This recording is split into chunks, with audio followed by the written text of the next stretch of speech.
पसंद आपकी, पेशकश हमारी।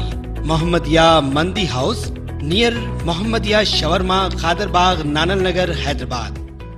अस्सलाम वालेकुम नाज़रीन, आइए नज़र डालते हैं देश की राजधानी नई दिल्ली और उत्तर प्रदेश से कुछ खास खबरों पर।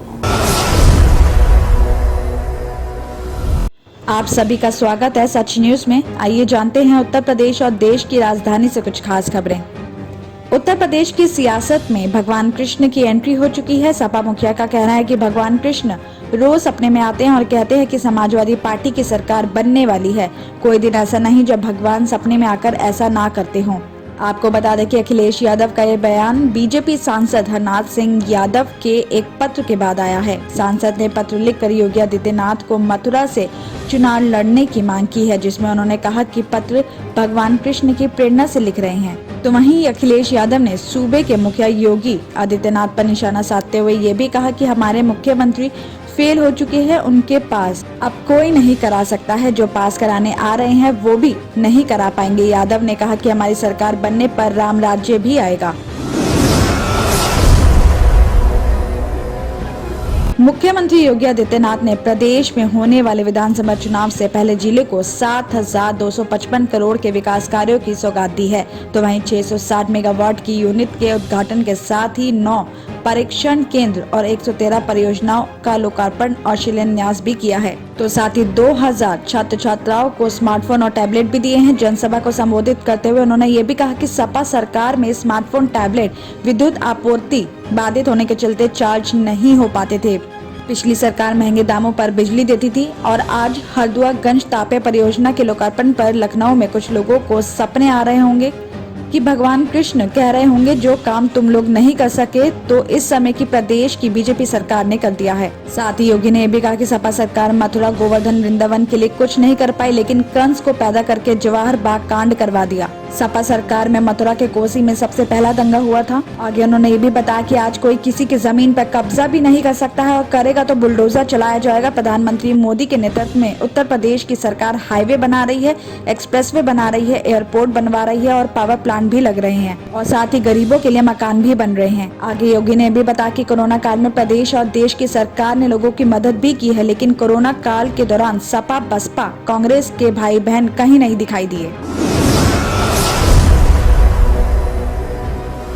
दिल्ली में कोरोना संक्रमण के आज करीब 5,500 नए मामले आ सकते हैं। संक्रमण दर करीब 8.5% हो गई है और ये जानकारी दिल्ली के स्वास्थ्य मंत्री सत्येंद्र जैन ने दी है। इसके साथ ही उन्होंने कहा कि दिल्ली में लॉकडाउन नहीं लगेगा, मजदूरों और प्रवासियों को घबराने की जरूरत नहीं है। आपको बता दें कि दिल्ली के स्वास्थ्य मंत्री सत्येंद्र जैन ने कहा कि जब से ओमिक्रॉन आया है तब से दिल्ली में 10 से 15 दिनों में तेजी से मामले बढ़ रहे हैं।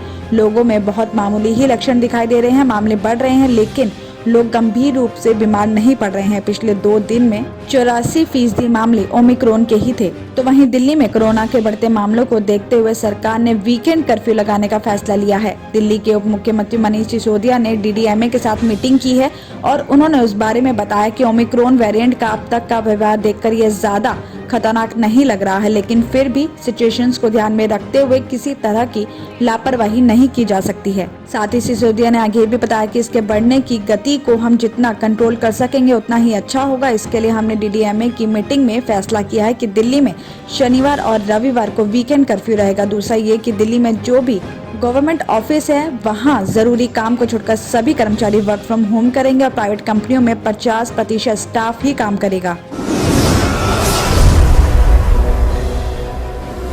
तो इस वक्त दिल्ली से सबसे बड़ी खबर आ रही है कि मुख्यमंत्री अरविंद केजरीवाल कोरोना संक्रमित पाए गए हैं। इसकी जानकारी खुद सीएम ने ट्वीट करके दी है। उन्होंने बताया कि मैं कोरोना संक्रमित हो गया हूं। संक्रमण के हल्के लक्षण दिखाई दे रहे हैं, जिसे देखते हुए घर में खुद को आइसोलेट कर लिया है। जो लोग पिछले कुछ दिनों में मेरे कांटेक्ट में आए हैं कृपया खुद को आइसोलेट करें और इसके साथ ही अपना परीक्षण भी करवाएं। बताया जा रहा है कि हाल ही में केजरीवाल ने अपनी पार्टी के प्रचार के लिए गोवा और पंजाब जैसे चुनावी राज्यों में कई दौरे किए हैं। आपको ये भी बता दें कि पिछले साल अप्रैल में केजरीवाल की पत्नी सुनीता संक्रमित भी हो गई थी, जिसके बाद मुख्यमंत्री ने खुद को भी आइसोलेट कर लिया था। तो वहीं दिल्ली के स्वास्थ्य मंत्री सत्येंद्र जैन ने बताया कि मुख्यमंत्री अरविंद केजरीवाल को संक्रमण के हल्के लक्षण हैं। कोविड का सीएम तक पहुंचना कोई बड़ी बात नहीं है, लेकिन लोगों में फैलना चिंता का विषय है। तो वहीं कोरोना के बढ़ते मामलों के बीच दिल्ली आपदा प्रबंधन प्राधिकरण की मीटिंग शुरू हो चुकी है। तो वहीं अधिकारियों का यह भी कहना है कि इस दौरान ग्रिडेड रिस्पांस एक्शन प्लान यानी ग्रैप के मानकों पर इस वक्त दिल्ली रेड जोन में पहुंच गई है, जो लॉकडाउन की सिचुएशन है। हालांकि अभी ज्यादातर मामले गंभीर नहीं है, हॉस्पिटल्स में भी अभी बेड खाली हैं। तो वहीं सब के बारे में चर्चा करने और आगे पैदा होने वाले हालात का आकलन करके ग्रैप की सख्तियों को बढ़ाने या येलो अलर्ट जारी रखने पर फैसला होगा। साथ ही आपको ये भी बता दें कि कोरोना संक्रमण को लेकर एक बार फिर दिल्ली के हॉस्पिटल्स हॉटस्पॉट बनने लगे हैं। बीते कुछ दिन में ही एक के बाद एक 5 बड़े हॉस्पिटल्स में कई डॉक्टर और स्वास्थ्य कर्मी भी कोरोना संक्रमण की चपेट में आ गए हैं। साथ ही आपको ये भी बता दें कि दिल्ली के सीएम अरविंद केजरीवाल ने ट्वीट करके बताया कि वो संक्रमित हो गए हैं और इसके बाद बीजेपी सांसद मनोज तिवारी के संक्रमित होने की भी खबर आई है। दिल्ली और उत्तर प्रदेश की खबरों में आज इतना ही। बाकी देश भर की और तमाम खबरें जानने के लिए देखते रहिए Sach news. Doctor Farhana's polyclinic diagnostic maternity and scanning centre by doctor Farhana Al Jabri कई किस्म के मुख्तलिफ स्कैन्स रीजनेबल और अफोर्डेबल रेट्स में पुराने शहर की खवातीन को सहूलत पहुँचाने के खुसूसी मकसद से ये स्कैनिंग सेंटर खोला गया है। कई मुख्तलिफ मर्ज व अमराज का इलाज डॉक्टर फरहाना पॉलीक्लिनिक पर किया जाता है। डॉक्टर फरहाना अल जाबरी और दूसरे एक्सपर्ट्स की निगरानी में खुसूसी लेडीज और बच्चों का इलाज किया जाता है। एड्रेस याकुतपुरा, बड़ा बाजार, जफर रोड, हैदराबाद। स्क्रीन पर दिए गए नंबर्स